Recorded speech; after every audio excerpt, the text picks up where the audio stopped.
A Bíblia revela que o nosso Deus é bom e a sua misericórdia estende-se de geração em geração. Mas a pergunta que eu quero fazer é: até que ponto vai a misericórdia, a bondade de Deus perante a pecaminosidade de um homem ou de uma nação? Será que Deus estaria disposto a tolerar toda sorte de pecado de uma pessoa que não quer compromisso com Ele por toda a sua vida? E diante de tudo isso, qual é a responsabilidade humana perante um Deus que é santo e que é justo e que a sua justiça e santidade exige que Deus retribua conforme os pecados deste homem? No vídeo de hoje estaremos falando sobre a justiça de Deus baseada no capítulo 14 do livro do profeta Ezequiel. Portanto, seja bem-vindo ao nosso canal para mais uma aula da Escola Dominical.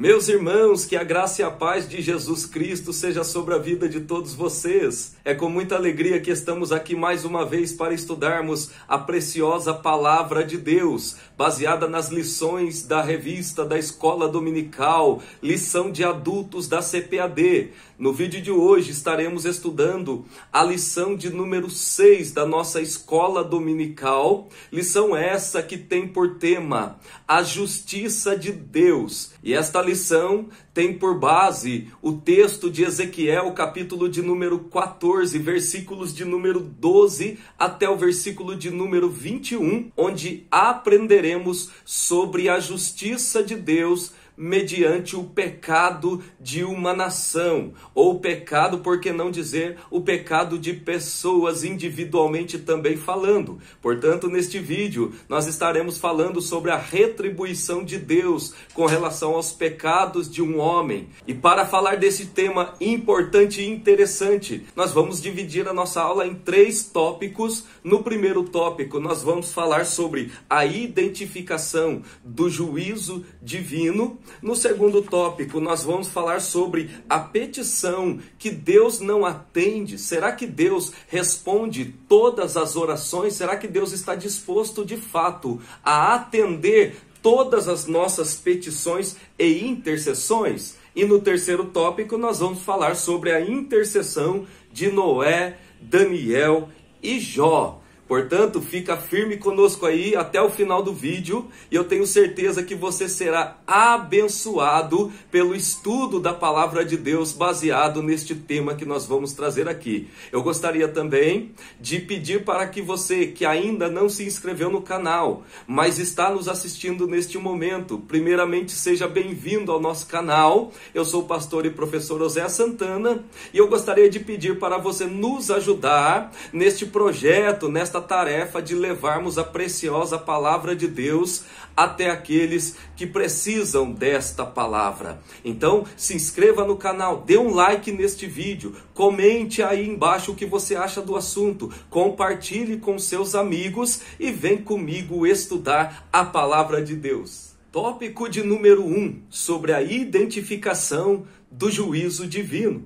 Neste primeiro tópico, nós vamos mostrar que Deus, antes de exercer o juízo dele sobre uma nação ou sobre alguém, Deus antes avisa essa pessoa, dando-lhe oportunidade de arrependimento. Mas chega um momento em que essas pessoas vão colher aquilo que plantaram, irão ter que sofrer as consequências de seus próprios atos. Neste primeiro tópico ainda falaremos também sobre o oráculo de Ezequiel, do profeta Ezequiel, baseado no texto que nós temos como base aqui, que é o capítulo 14, versículos 12 até o versículo de número 21. Portanto, nós vamos olhar para o texto e fazer a interpretação exegética do texto, mostrando o que o profeta está querendo dizer naqueles textos. E também apontaremos quais os juízos de Deus, quais as ferramentas que Deus usaria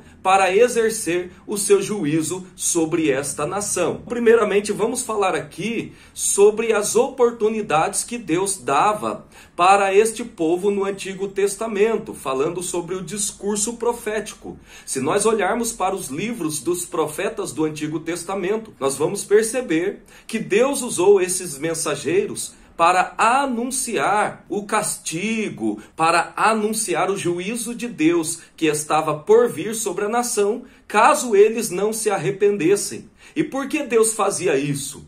Para que justamente este povo se arrependesse dos seus pecados e fossem salvos da ira de Deus. Mas na história antiga de Israel, no Antigo Testamento, nós vemos que não foi bem assim que aconteceu na maior parte da história deste povo. Mas nós podemos perceber sim que Deus sempre dava oportunidades para que uma nação ou para que alguém se arrependesse e não sofresse o juízo, o castigo divino. Basta nós olharmos, por exemplo, para o livro do profeta Jonas, quando aquele profeta foi levado por Deus até a cidade de Nínive, uma cidade de pessoas ímpias, uma cidade de pessoas pagãs. E na mensagem pregada por Jonas, esta cidade se arrependeu dos seus pecados e foram livrados, receberam livramento do castigo, do juízo de Deus que estava por vir sobre eles. Então Deus sempre dá oportunidades para que estas pessoas se arrependam. Mas chega um momento em que estas pessoas, quando não arrependem-se, elas precisam ser julgadas pelos seus pecados. Elas precisam colher aquilo que elas plantaram, e nós chamamos isso de retribuição divina ao pecado humano.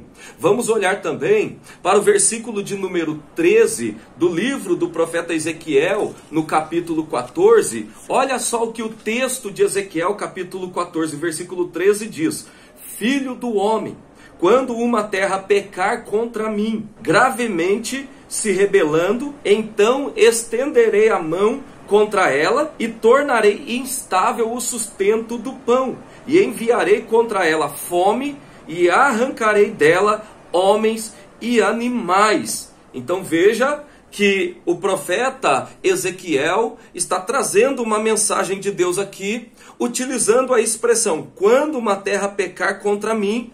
E este texto nós devemos entender que pode se aplicar a qualquer nação, a qualquer povo ou a qualquer pessoa, seja em qual época for. Porque o nosso Deus, o Deus que é santo e que é justo, aliás, a justiça e a santidade de Deus são atributos que precisamos entender, que estão interligados um ao outro, andam de mãos dadas, ou seja, Deus é tanto justo quanto Deus é santo. E Deus é santo porque é justo. E Deus é justo porque é santo. E a justiça e a santidade de Deus faz com que ele não se torne conivente com a situação de pecado de uma nação ou de determinadas pessoas. Então, Deus aqui está avisando que ele vai julgar, que ele vai exercer o seu juízo contra uma terra que não se arrepende dos seus pecados. E por fim, neste primeiro tópico ainda, nós precisamos falar também da descrição dos agentes do juízo divino, da qual Ezequiel se referiu neste texto do capítulo 14, nos versículos 17 e no versículo de número 21 deste capítulo. Olha o que o profeta está dizendo aqui.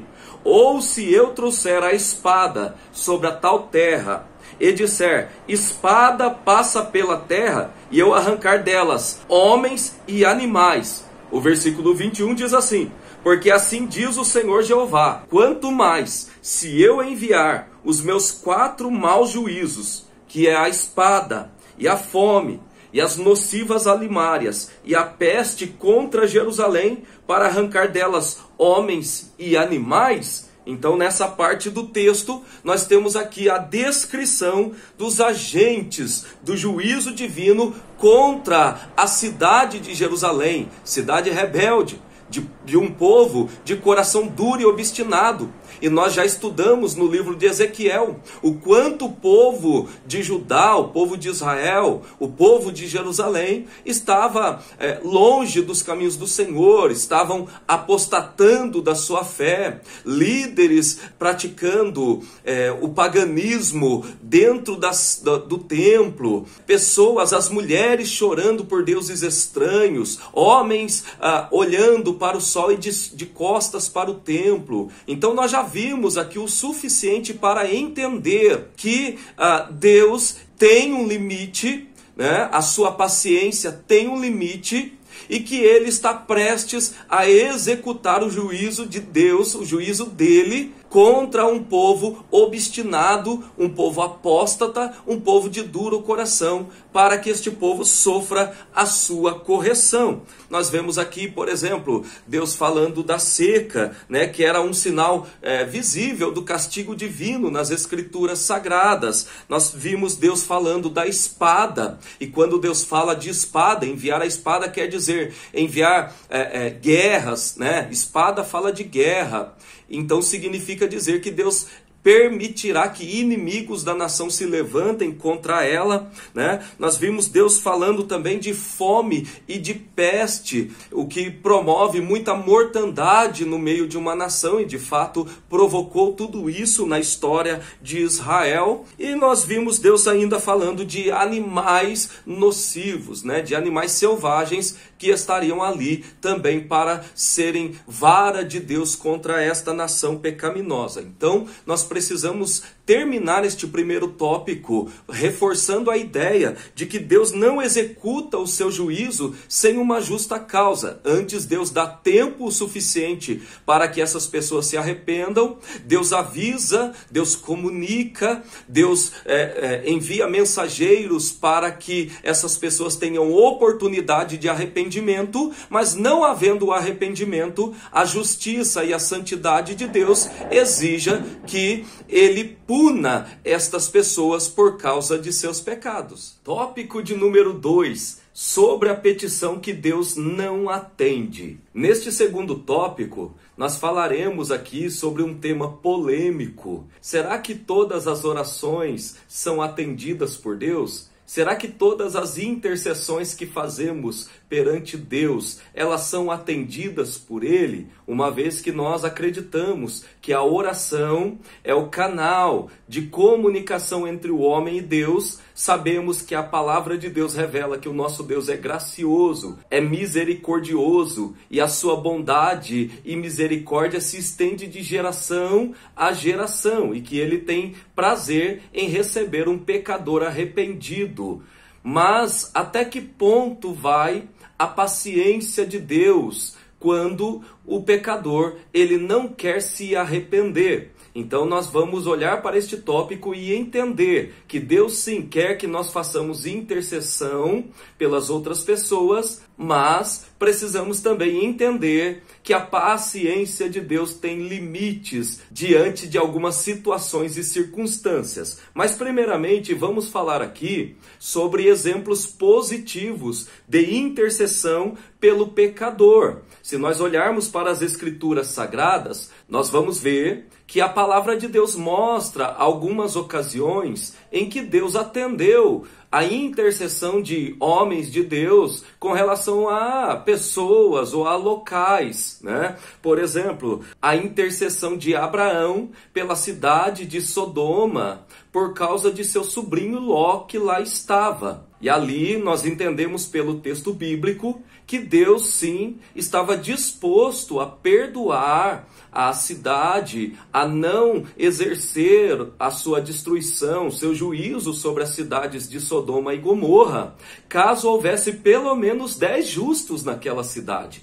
Então veja que Deus está sim, de fato, ouvindo a oração intercessória de Abraão e está até mesmo disposto a atendê-la, desde que haja um número mínimo de justos dentro daquela cidade que justifique o fato de Deus não exercer a sua justiça, o seu juízo sobre aquela cidade. Nós podemos falar também das intercessões feitas por Moisés em favor do povo de Israel, assim como também a intercessão de Samuel para com o povo de Israel. Então nós percebemos nestes textos, nestas passagens, que Deus sim atende orações intercessórias e é baseada nestas experiências que nas nossas liturgias de culto, pelo menos na maioria das denominações que eu conheço, pratica-se a chamada oração intercessória, que é aquele momento em que nós apresentamos as nossas orações a Deus, intercedendo por pessoas que estão precisando de algo da parte de Deus, né? A palavra interceder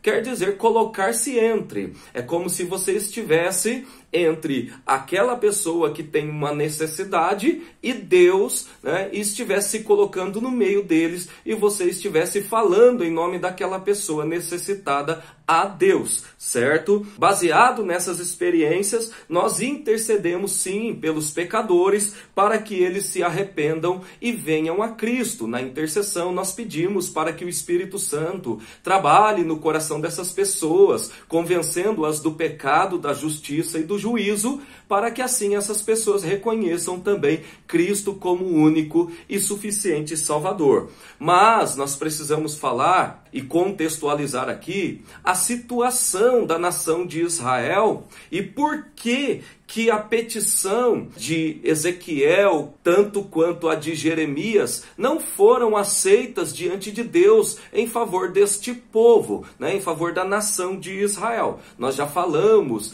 que este povo, esta nação, estava vivendo um período de grande apostasia e que o juízo de Deus estava prestes a vir, né? Um grupo de pessoas já estavam no cativeiro babilônico, dentre eles o próprio profeta Ezequiel. Outro grupo ainda estava lá na cidade de Jerusalém, como, por exemplo, o profeta Jeremias, porque Jerusalém ainda não havia sido definitivamente invadida pelo exército babilônico de Nabucodonosor, e mesmo assim esse povo ainda não se arrependeu dos seus pecados. Esse povo estava vivendo numa apostasia terrível, o que justificaria o fato de Deus não aceitar mais orações intercessórias em favor deste povo. Então, as Escrituras mostram que há situações em que Deus se recusa a perdoar a nação e até mesmo pessoas individualmente falando, como foi no caso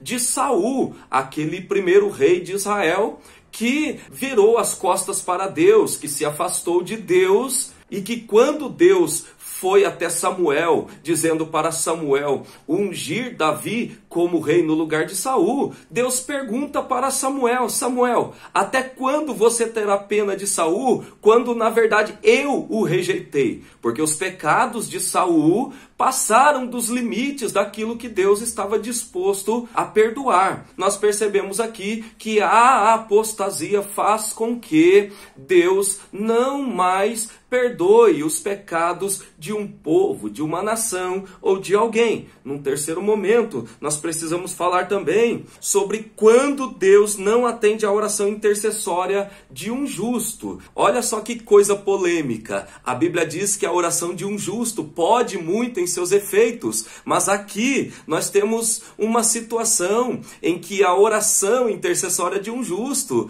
não é respondida, não é atendida por Deus. Deus se nega a responder positivamente à intercessão de um justo seu. E por que isso acontece? Quando os pecados ultrapassa todos os limites, Deus não mais está disposto a atender às orações intercessórias destas pessoas, ou de pessoas que oram por pessoas que já ultrapassaram os limites de seus pecados. Então, nós precisamos entender que aqueles que brincam com o pecado, aqueles que brincam com Deus, aqueles que não querem nada sério com Deus, eles estão correndo sérios perigos. E quando olhamos para a igreja, já trazendo num aspecto prático aqui, quando olhamos para a igreja, eu como pastor, né, de ovelhas, muitas vezes eu percebo que existem pessoas que não querem se consertar, que existem pessoas que acham que que a bondade e a misericórdia de Deus estarão sempre disponíveis perante ele, independentemente daquilo que ele pratica, independentemente de todos os avisos de Deus para que ele se arrependa. Ele acha que sempre terá uma oportunidade e mergulha no estado de pecado, muitas vezes sem retorno. A apostasia, que é o ato de abandonar a fé ou negar a fé, isso aconteceria reiteradas vezes em Israel, mas no período final de Judá não havia mais remédio, senão o juízo divino sobre a cidade de Jerusalém. Então, a rejeição da oração intercessória de seus justos aqui da parte de Deus não era pelo fato de Deus não ter prazer em atender os pedidos de seu povo ou de homens justos como Ezequiel e Jeremias, mas sim pelas consequências dos caminhos escolhidos pela nação de Judá, que decidiram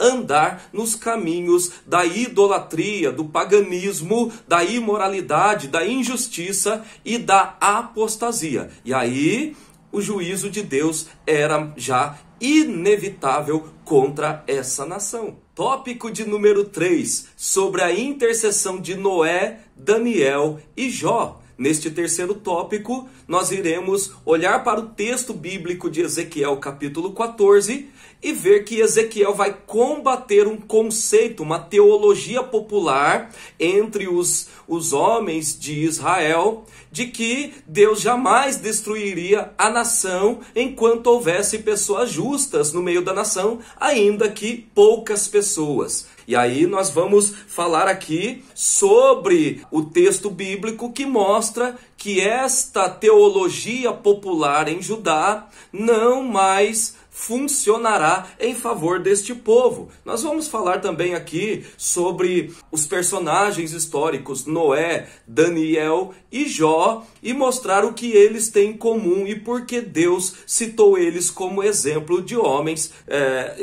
justos que poderiam ali estar entre aquelas pessoas, e mesmo assim Deus não pouparia aquela nação do castigo e do juízo divino, senão somente cada um deles individualmente. Em primeiro lugar, por que o povo rejeitou os profetas? A geração dos profetas, Jeremias e Ezequiel, conhecia o relato da destruição da cidade de Sodoma e Gomorra. Provavelmente conhecia também o diálogo entre Abraão e Deus, quando Abraão está intercedendo pelas cidades de Sodoma e Gomorra. E ali no diálogo, Deus deixa entender que mesmo se houvesse pelo menos 10 justos naquelas cidades, Deus pouparia eles da destruição que de fato aconteceu sobre estas cidades. Com base neste texto ou nesta história entre a conversa de Deus com Abraão,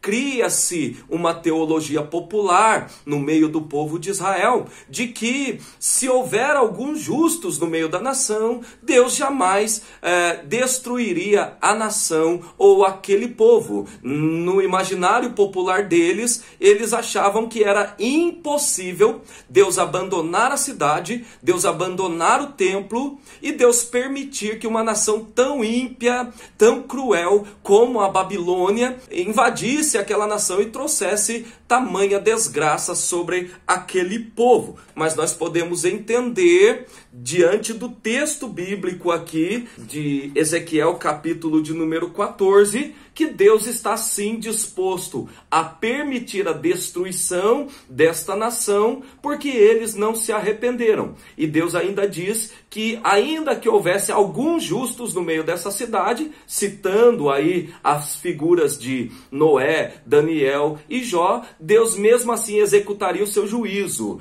né? Isso nos faz entender que a paciência de Deus se encerrou para com este povo. Mas vamos olhar para o texto bíblico, né? Versículo de número 14 do capítulo 14 de Ezequiel, que diz assim: ainda que estivessem no meio dela 3 homens, Noé, Daniel e Jó, eles, pela sua justiça, livrariam apenas a sua alma, assim diz o Senhor Jeová. Então veja que Deus está aqui contrariando a teologia popular de que se tivesse pelo menos alguns representantes justos naquela cidade de Jerusalém, Deus pouparia eles do castigo e do juízo. Então Deus está contrariando esta teologia, mostrando que, ainda que estes homens estivessem nestas cidades, homens justos como eles, né, Deus mesmo assim executaria o seu juízo e livraria apenas a alma de cada um deles. Ou seja,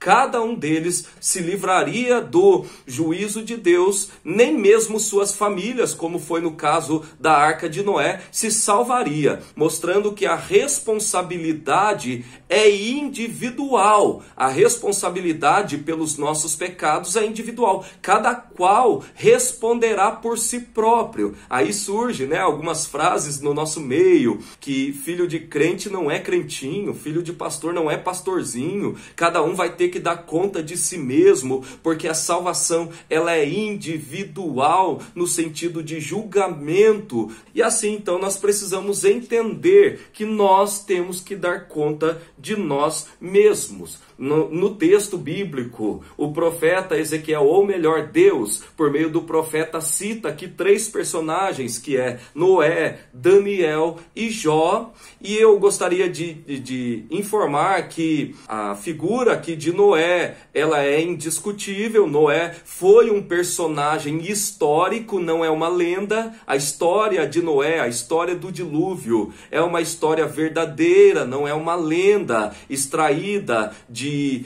textos pagãos antigos, não, né? Porque a palavra de Deus ela é inspirada por Deus, assim como também a figura de Jó é uma figura real, é uma figura histórica e não um personagem lendário. Quanto a esses dois, tudo bem, mas o que eu gostaria de mostrar aqui é que a presença de Daniel aqui nesta lista de 3 justos, ela é bastante controversa, né? Existem comentaristas que acreditam que este Daniel não é o Daniel que estava na Babilônia servindo ao governo de Nabucodonosor, aquele jovem hebreu, né, que foi levado para a Babilônia na primeira leva. Não. Alguns estudiosos atribuem aqui esta personagem a um tal de Daniel, personagem este que é tão antigo quanto Noé e Jó, e que também exerceu um governo de justiça, um governo justo, e que também não era um judeu, uma vez que tanto Noé quanto Jó também não são personagens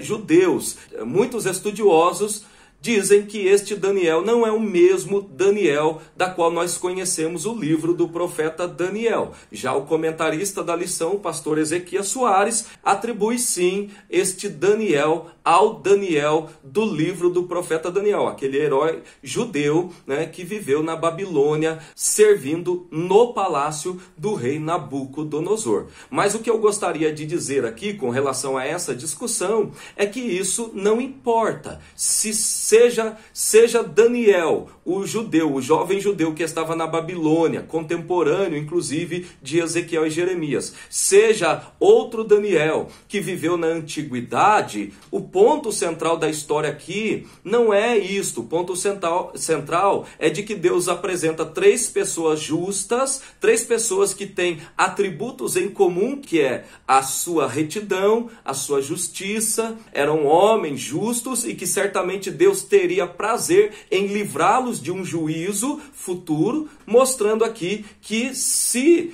estes 3 homens, ou 3 homens como eles, estivessem na cidade de Jerusalém, neste momento histórico em que o povo está vivendo numa apostasia, Deus diz que não deixaria de destruir a cidade, ou permitir pelo menos a sua destruição por causa deles.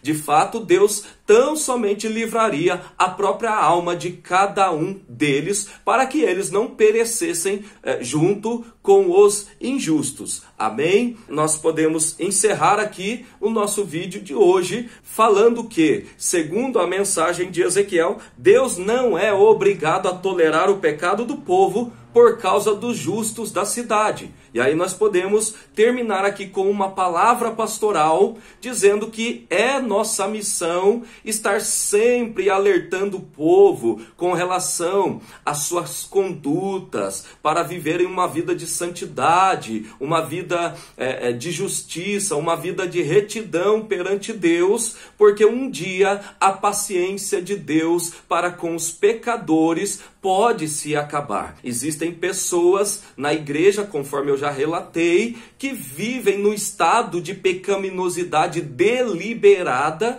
pecam deliberadamente, embora estejam ali no convívio da igreja, ouvindo palavras, mensagens, sermões, participando das liturgias e dos trabalhos da igreja, mas mesmo assim insistem em viver no erro, não querem se corrigir, não querem viver um conserto com Deus, e estas pessoas estão vivendo um sério perigo. Portanto, alertemos essas pessoas, entendendo que Deus é santo e justo, e a sua santidade e a sua justiça exige a punição dos pecadores. Amém? Que Deus te abençoe em Cristo Jesus. Se você ainda não se inscreveu no canal, se inscreva e nos ajude a levar a boa e preciosa palavra de Deus ao coração daqueles que precisam. Amém? Deus te abençoe.